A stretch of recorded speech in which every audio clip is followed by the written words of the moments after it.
Peace and love, you beautiful miracles with spiritual level of being. Nathan here from a spiritual level of being, and you have a spiritual level of being. And today I want to discuss what happens if Jesus returns. How would the world respond? Well, you would have Christians worshipping him. You would have some in turn stop worshipping him, calling him the Antichrist. You would have some trying to crucify him.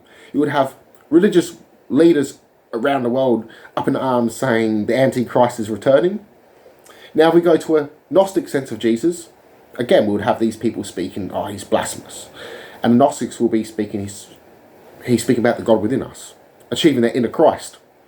So depending on the context of Christ, the context of Jesus, what branch of Christianity, how would it impact the world basically, as different Christians have different views. Now the closest thing to an earthly Jesus is through Gnosticism. So you would have some Gnostics that aren't fully comprehensive of the secret gnosis that would worship Jesus. True Gnostics would seek him as a master, or a teacher I should say. Now, this being said, the Christians would worship him, and in exchange they would stop worshipping him, many of them would, and would say, oh, this is the Antichrist. Some would start following him legitly and saying, so this is the message he's speaking about. If you have, say, the Revelation version of him coming back with the horsemen, then we're all fucked. So, again, but this message here, though, I've got to say, contradicts the message of Jesus that was peace and love, as many things in the Bible do contradict, as it was written after his death. So we'd have political leaders freaking out too, up in arms, maybe even trying to put the spotlight on him, making deals with him. We would have news media flocking, trying to get interviews, etc. Maybe he might start a YouTube channel, who knows. Now, the point here is people would freak out. The most baffling thing in the universe is the human mind. Now, we can take this as a compliment. Humans are fucking interesting. And this can be good and sad. Now, this being said, Yeshua's message, Jesus' message, was the kingdom of heaven is within you. The Son of Man is within you. Follow after him and achieve him for yourself. The kingdom of heaven is within you, it's all around you.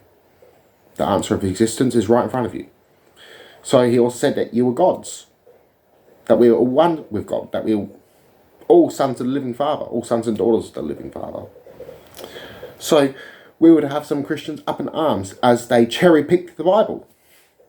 Now we would have other groups, say like Mormons or Jehovah's, that would get fanatically rich. So it depends on the Jesus here we're talking about, as no matter what, there's a Jesus for you, depending what you want to believe. But honestly, the earliest messages of Jesus was that of the Gnostics. So early Christianity was very, very Gnostic. And at the same time, very Jewish. Now, this being said, there were many followers of Christ. Many people were following him as his message was popular, but it was also dangerous at the time, as world leaders of the time were very corrupt. Especially in ancient Rome, in ancient Judea. So, depending on where he would appear in the world too, could make a whole different impact. The Middle East could turn violent.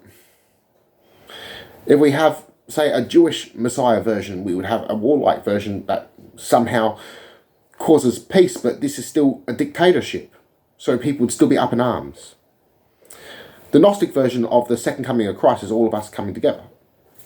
World peace, if you will, of us coming to know ourselves. So being the best version of us that we can be, achieving it in Christ. So again, depending on the type of Jesus here.